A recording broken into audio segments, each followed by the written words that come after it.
Hey everybody, welcome back. We are doing the Temple 420 Bible study and Torah tour. We've got the Torah, we've got the Bible. Now today we started the tour in Mathew 3 and 4.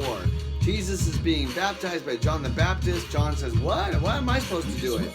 But we learned that the baptism is like smoke or the aroma of the cloud, because God shows up and says, hey, with him, my son, I am well pleased.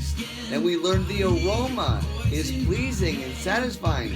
And then in Numbers 28, we were told, hey, be scrupulous to serve me at my appointed times. Then we went back to, wait a second, the Spirit of God was there.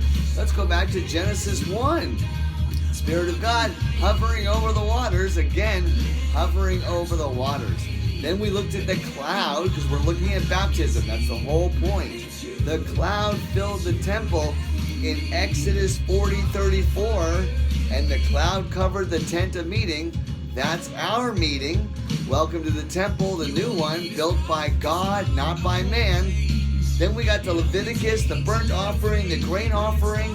So we're going to be in 1 Corinthians to wrap up the tour of the aroma of the cloud that shows our love and commitment by following the Torah law.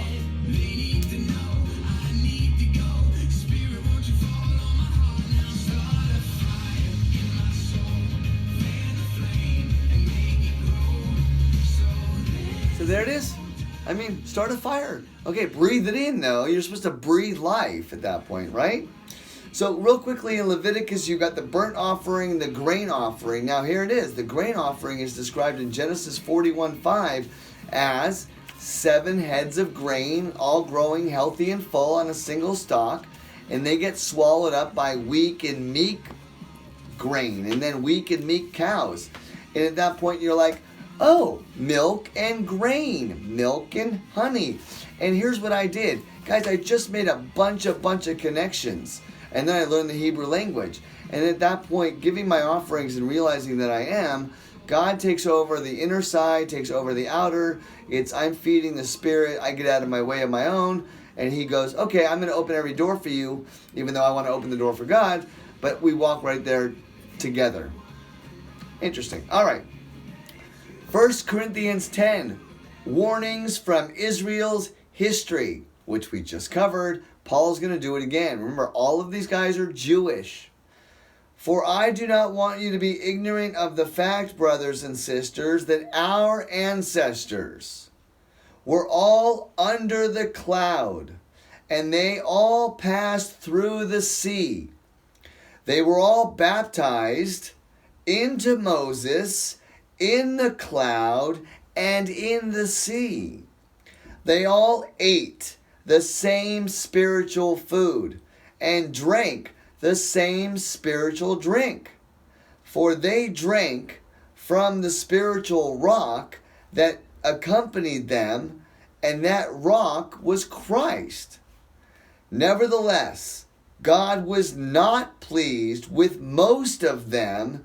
Their bodies were scattered in the wilderness. Oh, but that's a great description. Now we know, right? So I want to look at something when it said the sea. They passed through the sea and they were baptized in the cloud with Moses. We now know that this plant has so much more power. It starts with a flood of thoughts. It's not our own creativity. We should thank God for that. But what does it say down below? Okay, it says, actually it said the sea, and then it didn't go to the, in the sea. Anyways, it is the sea. It's not a notation, sorry. But this is describing the baptism that is a warning from Paul about our history, which we just covered. All right, we'll wrap up the tour and enjoy the rest of your day. Baruch Hashem.